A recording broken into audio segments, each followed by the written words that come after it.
제가 예전에 그 거제도에서 배를 타고 조금 가면 외도라고 하는 섬이 있는데 거기에 간 적이 있습니다. 밤새도록 차를 달려서 잠도 자지 않고 이제 첫 배를 타려고 갔었는데 잠을 안 자니까 너무 피곤하겠죠, 그죠? 그래서 아주 피곤하고 막 지쳐 있는데 그래도 다른 일행들과 함께 그 거제도에서 배를 타고 이제 갔습니다. 막 졸리고 막 피곤하고 했는데 그 외도라는 곳을 딱 가보니까 너무 좋더라고요. 혹시 가보신 분 계시나요? 네, 안 가신 분들은 나중에 한번 기회 되시면 가보시면 좋을 것 같습니다. 제가 그때 당시만 해도 여행을 많이 못 다녔기 때문에 뭐 이렇게 아름답고 막 이런 잘 가꾸어진 곳을 가보지 못했어요. 그런데 그곳에 딱 갔더니 막 여기가 천국이 아닌가라고 생각될 정도로 아주 아름답게 섬을 꾸며놨습니다. 그래서 그곳에서 보니까 이 정원의 정말 그 아름답고 예쁘고 한 모습들을 지금도 기억을 하는 것 같아요. 그래서 바뀐 것이 있습니다. 거기를 갔다 오고 나서부터 저에게 바뀐 것이 뭐냐면 정원은 최소한 이 외도에서 본 그 정원 정도는 돼야지 다른 정원이 좀 명함이라도 낼 수 있겠다라고 생각되는 그런 기준이 생겼다라는 것이죠. 그래서 어디를 가든지 뭐 여기 가평에 이제 그 아침고요 수목원이라든지 또 뭐 순천만에 있는 정원이라든지 뭐 아주 아름다운 데 많지 않습니까? 그곳에 가면은 여기 정말 괜찮다라고 하는 기준이 저는 이제 외도에서 봤던 것을 기준으로 삼고 이제 평가를 하기 시작한 것이죠. 그래서 이건 좀 부족하구나, 이건 좀 괜찮구나 하는 그런 모습을 가지고 있습니다. 그래서 기회가 된다면 저도 그런 아름다운 정원을 한번 만들어 보고 싶은 그런 작은 소망을 가지고 있습니다. 자, 그런데 여러분, 만약에 제가 그 외도에서 아름답게 가꾸어진 그 정원의 모습을 보지 못했다면, 그리고 누군가로부터 아름다운 정원은 어떤 것일까요? 라고 질문을 받게 된다면 제가 뭐라고 대답을 했겠습니까? 제가 보지 못했으니까, 그죠? 제 수준 안에서 최대한 짜내서 뭐 이 정도 됩니다라고 해도 그것은 아름다운 정원의 모습은 도달하지 못할 것입니다. 그죠? 우리가 알다시피 우리 삼일교회도 저 앞쪽에 보면 그 지금은 나무가 한 그루만 세워져 있는데 원래는 두 그루가 세워져 있었습니다. 아시죠? 오래 계신 분들은. 그리고 그 앞에 조그만 화단이 있었는데 그래도 이렇게 잘 가꾸어 주셔서 나름대로 그냥 괜찮게 지냈는데 이제 여러 가지 상황상 이제 그걸 없애게 되었습니다. 만약에 누군가 저에게 그 화단을 한번 다시금 만들어 보십시오라고 한다면 저는 어떻게 해요? 그 모습을 알고 있으니까 다시금 똑같이 만들 수가 있어요. 그런데 만약에 그 모습을 보지 못한 분이 계실 때 그분에게 화단을 만들라고 하면 어떻게 만들죠? 자기가 알고 있는 범위 내에서 만드는 것이죠. 그렇지만 막상 만들어 놓고 보면 우리 옛날에 있던 정원하고 다르네 라고 하는 말을 들을 수밖에 없습니다. 그래서 원형이 어떤 것인가 라는 것을 보는 것이 참 중요해요. 그죠? 아름다운 집이 있으면, 모델 같은 집이 있으면 그 집을 봐야만이 아름다운 집을 만들 수가 있는 것이죠. 아름다운 사람은 어떤 사람이다 라고 하는 것을 우리가 봐야만이 나도 저렇게 아름다운 사람처럼 가꾸고 꾸며야겠구나 라고 할 수 있다라는 것입니다. 보지 못하고 알지 못하면 그 원하는 원래의 모형과 그 모습을 우리는 만들어갈 수가 없게 되는 것이죠. 여러분, 아름다운 교회는 어떤 교회일까요? 여러분이 기양 다니려면 아름다운 교회에서 다니고 싶지 않습니까? 하나님께서 처음 만들어 주셨던 그런 아름다운 교회, 모형과 같은 교회를 우리는 다 사모하고 다니고 싶어 한다라는 것이죠. 그러면 방금 전에 드렸던 질문처럼 여러분이 알고 있는 아름다운 교회의 모습은 과연 어떤 모습일까 하는 것입니다. 여기에 대해서 각자가 다 답이 다르겠죠. 뭐 어떤 사람은 사랑이 많은 교회, 어떤 사람은 뭐 봉사가 많은 교회, 어떤 교회는 뭐 기도가 뜨거운 교회, 어떤 교회는 말씀이 아주 은혜로운 교회, 뭐 여러 가지 그 뭐 큰 교회, 작은 교회 다 이제 각양각색의 그런 대답을 할 것입니다. 자, 여기에 대해서 맞는 답은 어디에 있을까요? 여러분, 맞는 답은 하나님께 물어봐야 되겠죠. 그죠? 하나님께서 만드셨으니까. 그렇다면 하나님이 우리에게 주신 그 말씀이 있는데 그 말씀은 바로 이 성경에 기록이 되어 있습니다. 그래서 하나님의 계시의 말씀을 기록한 이 성경에 보면 하나님께서 만드신 교회의 원형, 교회의 모습은, 아름다운 모습은 이런 것이구나 라고 우리는 알 수가 있게 되는 것입니다. 그리고 그것을 잘 알아야만이 우리가 어떻게 해요? 아름다운 교회를 가꾸어 갈 수가 있는 것입니다. 오늘 본문을 통해서 함께 그러면 하나님께서 우리에게 주신 아름다운 교회의 원형, 아름다운 교회의 모습은 과연 어떤 것인가 하는 것들을 한번 한 가지 정도 찾아보도록 하겠습니다. 물론 여러 가지 많은 것들이 있어요. 그 중에 오늘 본문은 한 가지를 우리에게 알려주고 있습니다. 그 내용을 우리가 한번 살펴보겠는데, 먼저 오늘 본문의 말씀을 보면 이 초대교회에서 7 집사를 세우는 그런 내용이 바로 오늘 성경 본문의 배경이 됩니다. 이 7 집사를 뽑는 과정을 통해서 하나님께서 교회란 것은 이런 것이야 라고 말씀을 해 주신다라는 것이죠. 아름답고 하나님이 원하시는 교회의 모습, 오늘 말씀을 잘 읽고 또 묵상하시면서 꼭 한 가지씩 발견해서 그 일에 다 동참하는 저와 여러분 되시기를 간절히 축원합니다. 오늘 본문에 보면은 보통 집사를 세울 때 이런 집사를 세워야 된다라고 하는 제목으로 우리가 설교를 듣거나 또 그런 내용으로 인식하기가 쉽습니다. 그런데 좀 더 엄밀하게 말하면 이것은 하나님이 세우신 교회의 모습이에요. 그래서 이런 교회를 하나님께서 만드셨고 아름다운 교회가 이런 모습이다라고 알려주셨다라는 것입니다. 그래서 오늘 말씀을 우리가 잘 봐야 되는데 오늘 본문 1절은 이렇게 시작이 됩니다. 제가 읽어드리겠습니다. 그때 제자가 더 많아졌는데 헬라파 유대인들이 자기의 가부들이 매일의 구제에 빠짐으로 히브리파 사람들을 원망하니. 자, 여러분, 갑자기 물음표가 생기죠. 하나님이 말씀하신 아름다운 교회의 내용이 바로 오늘 본문에 등장한다고 제가 말씀드렸는데 왜 원망이란 단어가 등장할까요? 그죠? 이상하죠. 구제에 빠진다는 것이 무슨 뜻이냐면 이때 상황은 어떤 상황이냐면 지금 교회가 막 부흥하고 있을 때예요. 유대의 그 최고 지도자였던 대제사장 무리가 사도들을 막 채찍질하고 이렇게 징계를 했습니다. 다시는 예수님의 이름으로 복음을 전하지 말아라, 가르치지도 말고 전하지도 말아라 라고 이렇게 협박을 했다라는 것이죠. 하지만 사도들은 전혀 개의치 않았어요. 그까지 예수님은 그리스도입니다, 구원자십니다, 메시아십니다 라고 가르치고 전도하기를 멈추지 않았습니다. 그 결과 무수히 많은 사람들이 예수님을 믿게 되었어요. 그러니까 어떻게 해요? 교회의 숫자가 점점 교인의 숫자가 늘어나게 되었다라는 것입니다. 자, 그런데 그러한 때에 어떤 일이 벌어졌습니다. 그 일이 뭐냐면 헬라파 유대인들이 원망을 했어요. 어떤 원망이냐면 우리 그 헬라파 유대인 중에 가부들이 있는데, 미망인들이 있는데 왜 교회에서 행하는 구제에 자꾸 빠지느냐, 제외가 되느냐라고 하는 원망이었다라는 것입니다. 이 사실을 통해서 우리가 알 수 있는 것은 초대교회라고 또 초대교회 유대인이라고 해도 다 같은 유대인은 아니구나라는 것을 우리는 알 수가 있습니다. 이 당시 이스라엘은 두 부류의 사람들이 살고 있었습니다. 두 부류의 유대인들이 살고 있었는데 어떤 부류냐면 먼저 해외에서 태어나서 해외에서 자라다가 이런저런 사정에 의해서 다시금 이스라엘로 복귀한, 돌아온 그런 유대인들이 있었습니다. 이 사람들을 가리켜서 뭐라고 하냐면 헬라어를 모국어로 사용하는 헬라파 유대인 이렇게 불렀다라는 것이죠. 반면에 그 이스라엘 땅에서 태어나고 자라갔고 히브리어를 모국어로 사용하던 그런 유대인들이 있었는데 그들을 히브리파 유대인 이렇게 불렀다라는 것이죠. 이 두 부류의 사람들이 지금 이스라엘에 지금 어울려서 살고 있었다라는 것입니다.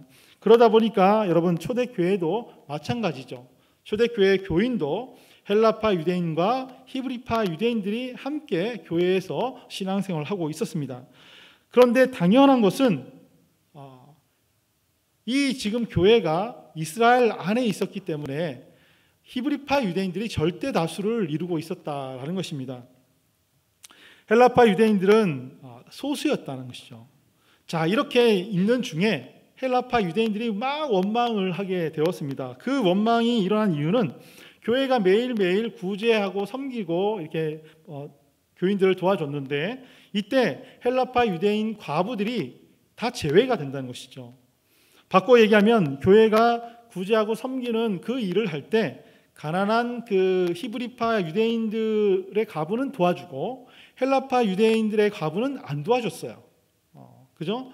예, 이런 일이 벌어졌다라는 것입니다. 그러니까 이 헬라파 유대인들이 원망을 하게 되었다라는 것입니다. 자, 왜 여러분 초대교회에서 이런 일이 벌어졌을까요? 왜 원망하는 일이 벌어졌을까요? 그것은 구제와 봉사를 담당하고 있었던 그 사람들의 모든 사람들이 바로 히브리파 유대인이었기 때문에 그렇습니다. 여러분, 헬라파 유대인 그 과부들을 구제하는 데서 제외한 사람이 누구일까요? 성경을 보면은 거기에 대해서 언급이 나와 있습니다. 2절부터 4절에 보면 이렇게 얘기하고 있습니다. 12사도가 모든 제자를 불러 이르되 우리가 하나님의 말씀을 제쳐놓고 접대를 일삼는 것이 마땅하지 아니하니 형제들아 너희 가운데서 성령과 지혜가 충만하여 칭찬받는 사람 7을 택하라. 우리가 이 일을 그에게 맡기고 우리는 오로지 기도하는 일과 말씀 사역에 힘쓰리라 하니. 아멘. 매일매일의 그 구제와 봉사하는 일에 헬라파 과부들을 제외시켰던 그 히브리파 유대인 누구였을까요? 놀랍게도 오늘 성경에 보니까 누구라고 적혀있죠? 12사도라고 기록이 되어 있다는 것입니다. 교회에 많은 사람들이 모여들기 시작하자 구제하고 봉사하는 일에 다 그 시간을 대부분 할애했는데, 그렇지만 이 히브리파 유대인의 과부들은 대상으로 삼고 헬라파 유대인들의 과부들은 대상으로 삼지 못했어요. 왜 그랬을까요? 미처 생각하지 못했다라는 것이죠. 아마도 사도들 자체가 히브리파 유대인이거든요.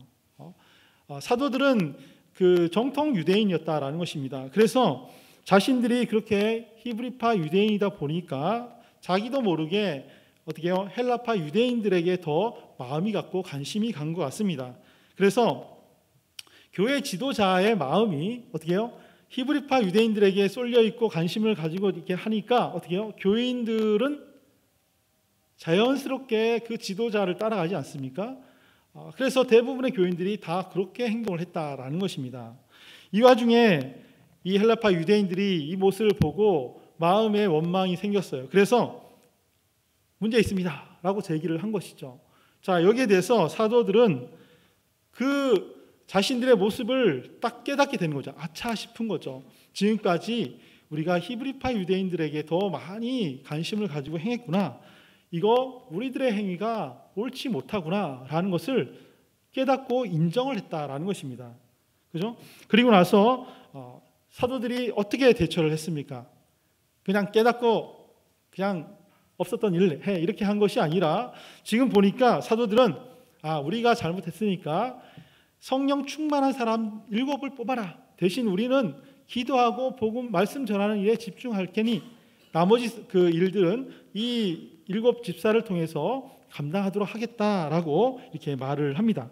결국 7 집사를 세우게 되었는데, 여러분 이 7 집사는 어떤 사람들이 선출되었을까요? 오늘 성경 5절과 6절에 보면 그 결과를 우리에게 알려주고 있습니다. 이 말씀은 같이 한번 읽어보도록 하겠습니다. 5절부터 6절입니다. 시작. 온 무리가 이 말을 기뻐하여 믿음과 성령이 충만한 스데반과 또 빌립과 브로고노와 니가노르와 디몬과 바메나와 유대교에 입교한 안디옥 사람 니골라를 택하여 사도들 앞에 세우니 사도들이 기도하고 그들에게 안수하니라. 아멘. 여러분, 히브리파 유대인들의 이름은 어떤 사람들일까요? 우리가 잘 알고 있는 예수님의 12제자 중에 수석 제자 이름은 누구죠? 베드로죠. 그죠? 베드로는 우리가 많이 들어보고 얘기했으니까 친숙하죠. 또 이 신약 성경 앞부분에 있는 그 복음서를 기록한 사람들이 누구죠? 마태죠. 그죠? 마가도 있고 요한도 있고 누가도 있고, 그죠? 예, 이런 분들의 이름을 보면은 어떻게 좀 우리가 친숙한데 이런 분들은 다 히브리식 이름을 썼다라는 것이죠. 그런데 지금 보면은 뭐 스데반이라든지 빌립이라든지 브로고노, 니가노루, 디몬, 바메나, 뭐 니골라, 뭐 발음하기도 힘든 그런 단어들을 써서 이름을 사용하고 있습니다. 여기서 우리가 놀라운 사실을 발견하게 되는데 그것은 뭐냐면 교인들이 선출한 이 7 집사들, 이들은 다 헬라식 이름을 사용했다라는 것입니다. 헬라식 이름을 사용했어요. 당시 조상 대대로 이스라엘 땅에서 히브리어를 모국어로 사용하던 그런 사람들은 자연스럽게 히브리식 이름을 사용하게 됩니다. 그러나 해외에서 태어나서 해외에서 살고 있던 사람들은 어떤 이름을 사용할까요? 우리나라 사람이 미국에 가면은 우리나라 이름을 그대로 사용하나요? 그 사람들이 발음하기가 힘드니까 미국식 이름을 사용을 해요. 그죠? 그리고 그곳에서 태어난 사람들은 아예 미국식 이름도 물론 한국식 이름을 가지고 있긴 하지만 주로 쓰는 건 미국식 이름이 공식적으로 사용이 되죠. 그죠? 지금 헬라파 유대인들은 해외에서 살았기 때문에 해외에서 그 헬라파 이름을 다 지어서 왔다라는 것이죠. 따라서 초대교회에 세워진 7 집사, 이 사람들이 다 헬라식 이름을 가지고 있다라고 하는 것은 다른 말로 표현하면 지금 다 헬라파 유대인들이 이 7 집사에 선출이 되었다라는 것을 우리는 알게 된다라는 것입니다. 히브리파 유대인들은 초대교회에 절대 다수를 이루고 있었어요. 그죠? 그러면 절대 다수를 이루고 있었는데 헬라파는 소수였다라는 것이죠. 그러면 여러분 투표를 하면 누가 뽑혀야 되죠? 히브리파 유대인들이 투표를 했기 때문에, 다수가 투표했기 때문에 그 사람들이 지지하는 히브리파 사람들이 뽑혀야 되겠죠. 그런데 뚜껑을 열어보니까 완전히 상상 밖의 일이 벌어졌어요. 헬라파 유대인들이 다 집사로 선출되는 이변이 일어났다라는 것입니다. 왜 그랬죠? 이건 너무 당연하죠. 절대 다수를 이루고 있는 히브리파 유대인들이 표를 헬라파 유대인들에게 몰아줬기 때문에 그래요. 참 대단합니다. 여러분, 히브리파 유대인들은 전통적으로 이스라엘 안에서만 살았던 국내파예요.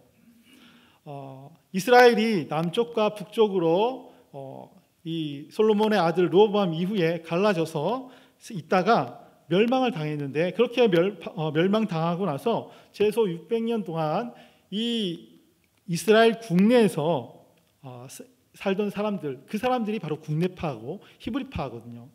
한번 생각해 보십시오. 이스라엘 나라가 평안했냐면 평안하지 않았어요. 그 외세, 다시 말해서 거대 제국이 이스라엘을 계속 공격했고 지배했고 다스렸어요. 식민지를 했다라는 것이죠.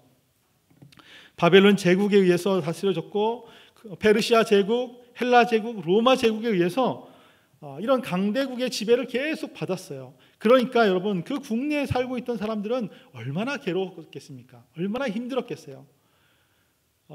외세가 침략했고 공격했고 다스리고 억압하고 핍박하는데도 끝까지 조상들의 땅, 자기의 땅을 지켜야겠다, 자신들의 전통을 지켜야겠다라고 갖은 그 고통 속에서도 그 일을 감당하고 버텨내고 이겨냈어요. 그들이 평생을 통해서 다 희생을 쏟아부었다라는 것이죠.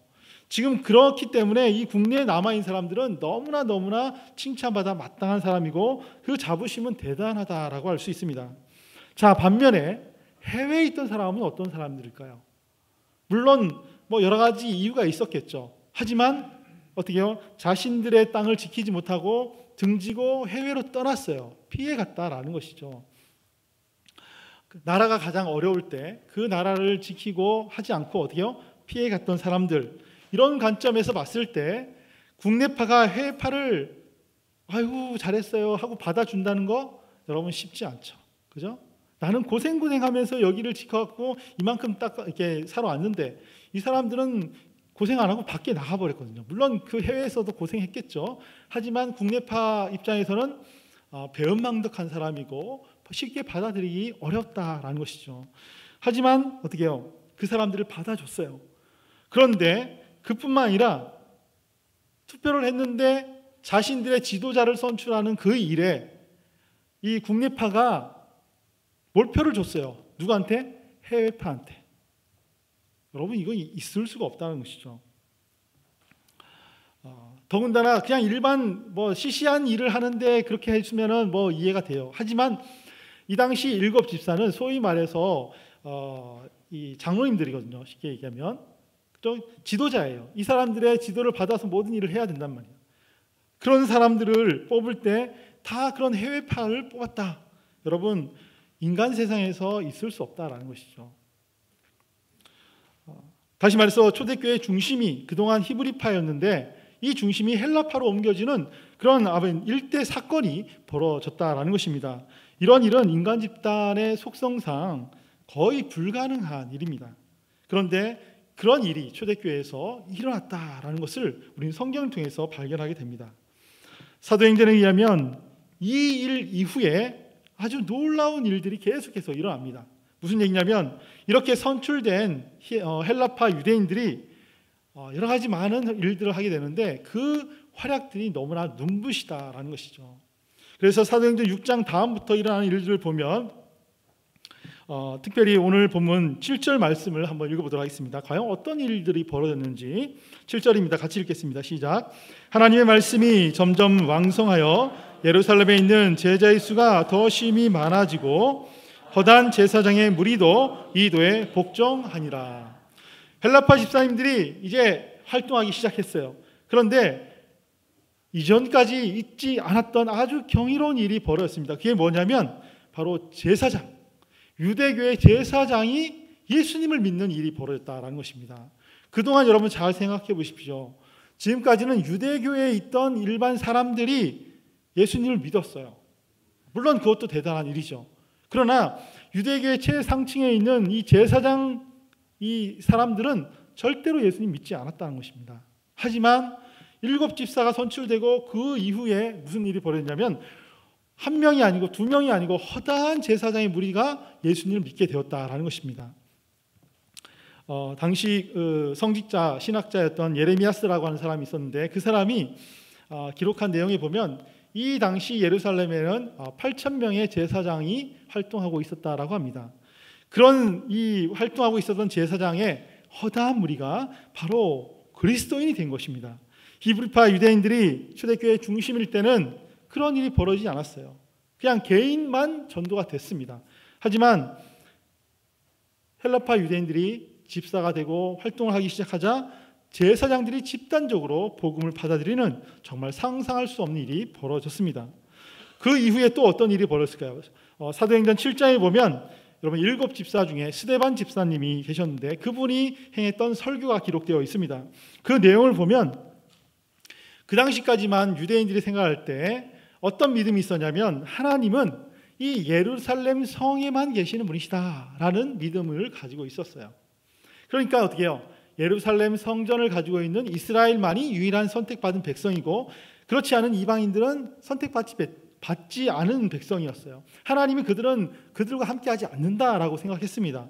그러나 이 스데반 집사님은 그가 설교할 때 뭐라고 했냐면 하나님께서는 예루살렘 성전에만 갇혀 있는 분이 아니고 이 세상 어디서나 어떤 상황 속에 계시는 바로 무소부재하신 분이시다라고 설교를 했다라는 것입니다. 이것은 유대인들에게 아주 큰 충격을 주었어요. 자기들의 하나님, 예루살렘에만 계시는 그런 하나님이라고 생각했는데 아니라는 것이죠. 어디다 계시는 무소부재하신 분, 그분이 바로 전능하신 하나님이시다라고 하는 이 설교를 듣고 많은 사람들이 깜짝 놀랐다라는 것입니다. 여러분 어떻게 이런 설교를 할 수 있었을까요?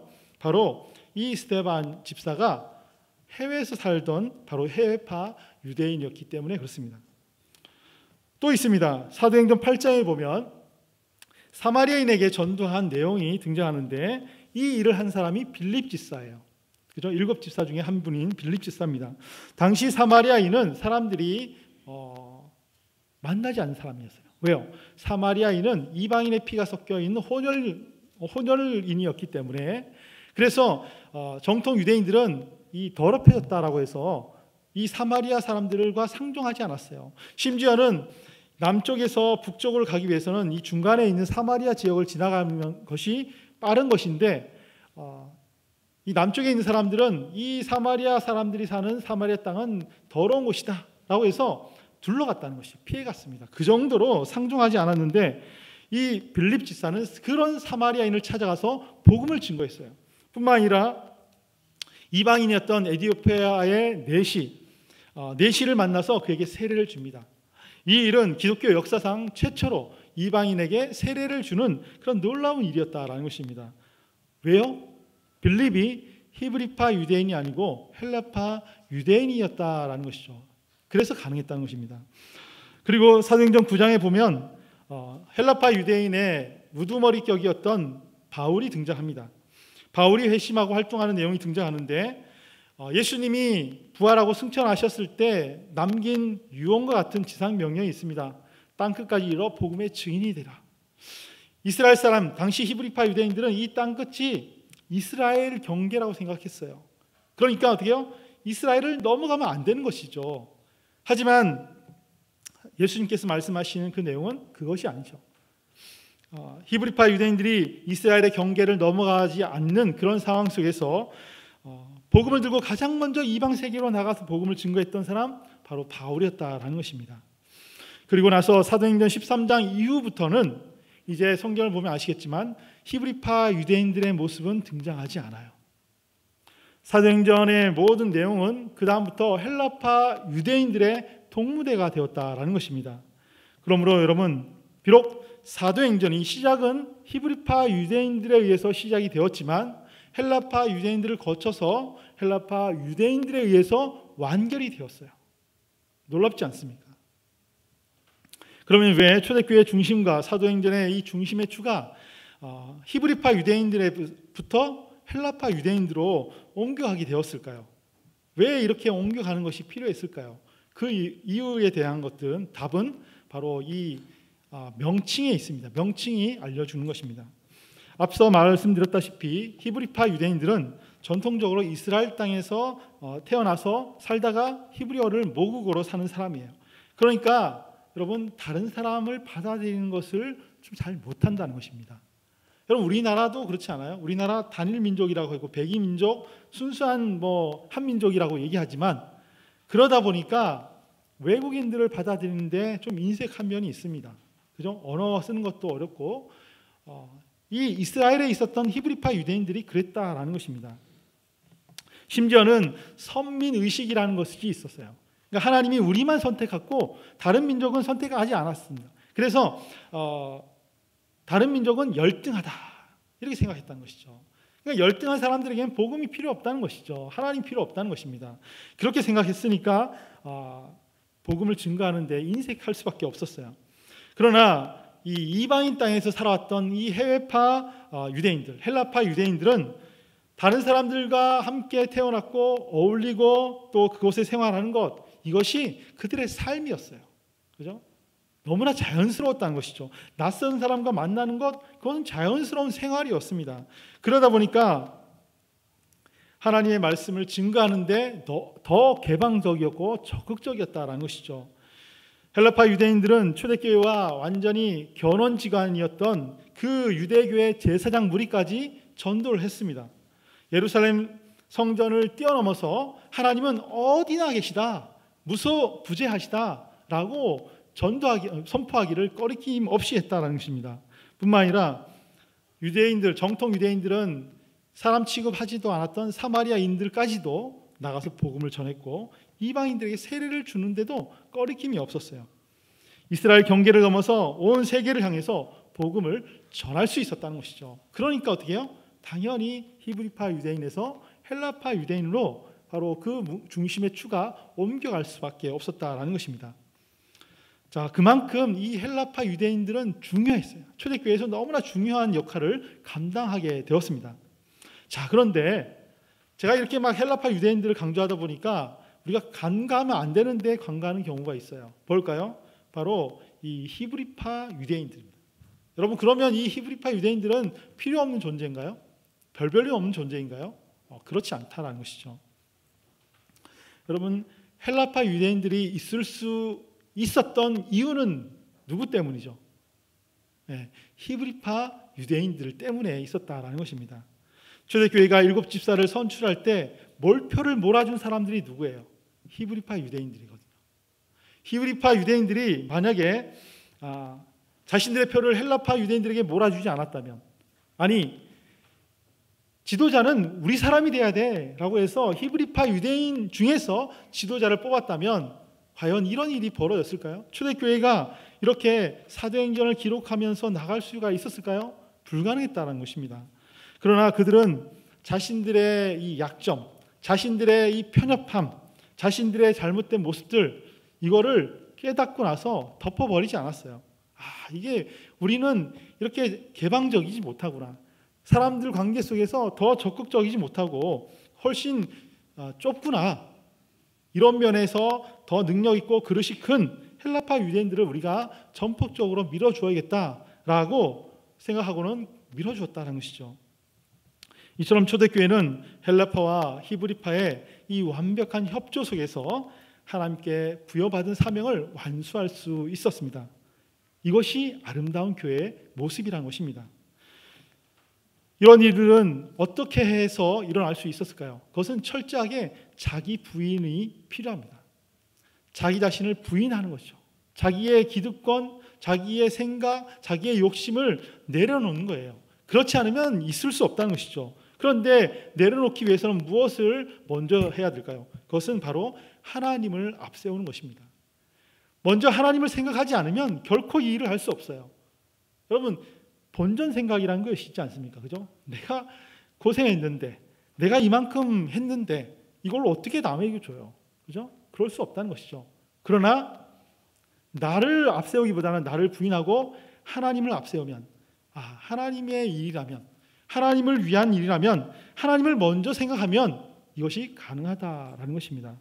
다시 말해서 초대교회 같은 일은 하나님의 일을 이루는데 자기보다 더 적합한 사람이 있을 수 있겠구나라고 하는 이 겸손함, 이것을 가지고 하나님을 앞세우고 생각하니까 이런 일을 행할 수 있었다라는 것입니다.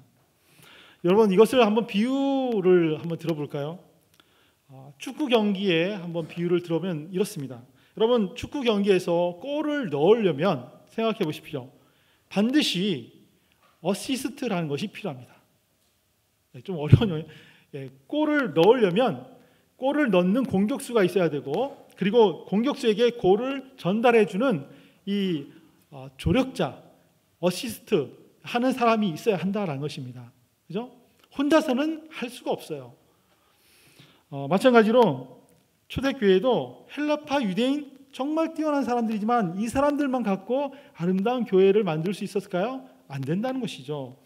이들이 골을 터뜨리는 공격수, 스트라이커 역할을 한다면 반대로 히브리파 유대인들은 이 헬라파 유대인들이 골을 성공할 수 있도록 도와주고 조력하는 바로 이 어시스터, 조력자 역할을 해야 한다라는 것이죠. 본문이 우리에게 말할 수 없는 큰 감동으로 와 닿는 이유는 바로 수적으로나 기득권적으로나 뭐니 해도 히브리파 유대인이 중심인데, 이것을 자신들이 내가 공격수가 되겠다, 스트라이커가 되겠다라고 하지 않고 어떻게 해요? 자기보다 나은 헬라파 유대인들에게 어시스터 해줬다는 것이죠. 조력자로서 공을 전달해 주었다라는 거죠. 이것에 만족했다라는 것입니다. 왜 그랬을까요? 히브리파 유대인들이 생각할 때 그 이유는 오직 하나, 이것이 주님을 위한 길이었기 때문에 그렇습니다. 이것이 주님이 원하시는 일이라고 믿었기 때문에 그렇습니다. 그래서 그들은 모두 다 사도행전을 완성하는 위대한 그리스도인으로 오늘날 남을 수 있게 되었습니다. 물론 사람들은 축구 경기에서 이 공격수가 되기를 원해요. 그죠? 골을 넣는 사람이 되기 원합니다. 그러나 여러분, 주님의 평가는 절대적인 평가예요. 절대적인 평가.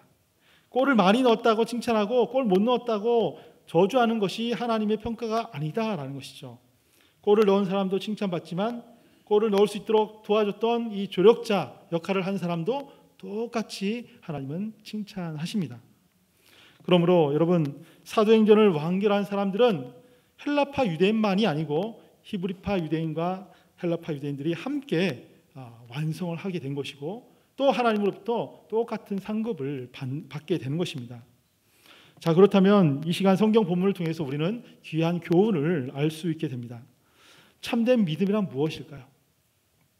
참된 믿음이란 우리 각자가 헬라파 유대인이 될 때와 히브리파 유대인이 될 때를 주님 안에서 바르게 구분하는 것, 이것이 바로 참된 믿음이라는 거예요. 아니야 내가 잘하니까 헬라파 유대인은 내가 할 거야. 여러분, 그것이 아니라는 것이죠. 내가 믿음이 있느냐?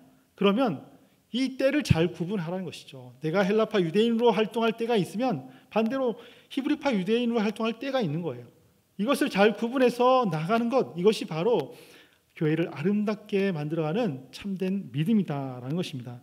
교회는 주님께서 원하는 일, 다시 말해서 주님의 그 빛과 진리, 복음을 전파하는 그런 하나님 나라를 확장하는 곳입니다. 그렇기 때문에 교회에서 진리의 복음을 증거하는 이 일에 헌신하고 봉사하는 사람들을 바로 헬라파 유대인이라고 한다면, 반대로 그렇게 봉사하는 자들을 도와주고 밀어주고 섬겨주는 그런 자들은 히브리파 유대인이라 할 수 있습니다. 가정의 문제라든지 국가의 문제라든지 교회의 문제라든지 인간 관계 속의 문제라든지 모든 문제의 근원을 거슬러 올라가 보면 그 원인은 무엇일까요? 내가 헬라파 유대인이 되어야 할 때, 아니면 히브리파 유대인이 되어야 할 때 이거를 잘 구분하지 못하기 때문이다라는 것입니다. 가정의 행복은 어디 있을까요? 남편과 아내가, 부모와 자식이, 형제와 형제가 각각 공격수가 되든지 아니면 조력수가 되든지, 조력하는 자가 되든지 이거를 잘 구별해서 협력할 때 행복한 가정을 이룰 수가 있다라는 것입니다. 마찬가지로 교회도 이와 같죠. 헬라파 유대인, 히브리파 유대인의 때를 잘 구분해서 나가는 교회, 이런 교회가 바로 바람직한 교회라고 할 수 있습니다. 그리고 이런 교회 가운데 주님께서는 날마다 새로워지는 은혜를 부어주십니다. 따라서 여러분, 신앙생활하는 저와 여러분들은 한 가지 선택을 해야 해요. 어떤 것이죠? 앞장서서 신앙의 용기를 가진 그런 헬라파 유대인으로 그 역할을 내가 선택하든지, 아니면 헌신 봉사하는 사람들을 밀어주고 도와주고 신앙적으로 겸손하게 내려와서 이 섬기는 히브리파 유대인 역할을 선택할 건지, 이거를 우리가 선택을 해야 한다는 것입니다. 주님께서는 지금도 우리에게 명령하십니다. 헬라파 유대인이 되어라 라고 명령하십니다. 그러면 하나님 아닙니다. 이 제 때가 아닙니다. 다음 때를 주십시오 라고 얘기하는 것이 아니라, 하나님께서 원하신다면 기꺼이 몸과 마음을 바쳐서 제가 나아가겠습니다 라고 그렇게 선택을 해야 한다는 것이죠. 주님께서 히브리파 유대인이 되어라 라고 우리에게 말씀하신다면, 하나님, 제가 능력이 이렇게 많은데 왜 히브리파 유대인입니까? 저 헬라파 유대인 되고 싶습니다. 저 공격수 되고 싶습니다 라고 하는 것이 아니라, 내가 온 몸을 다해서, 총력을 다해서 조력자로서 히브리파 유대인으로 섬기겠습니다 라고 대답해야 한다라는 것입니다. 그럴 때 주님께서 헬라파 유대인과 히브리파 유대인을 통해서 사도행전을 완성시킨 것처럼 우리 교회도 주님께서 아름다운 모습으로 완성시켜 나가실 줄로 믿습니다. 바라기는 하나님을 먼저 생각하는 믿음으로 헬라파, 히브리파 역할을 우리가 잘 구분해서 주님의 교회, 주님의 일을 완성해서 하나님께 영광 돌리는 저와 여러분 되시기를 간절히 축원합니다.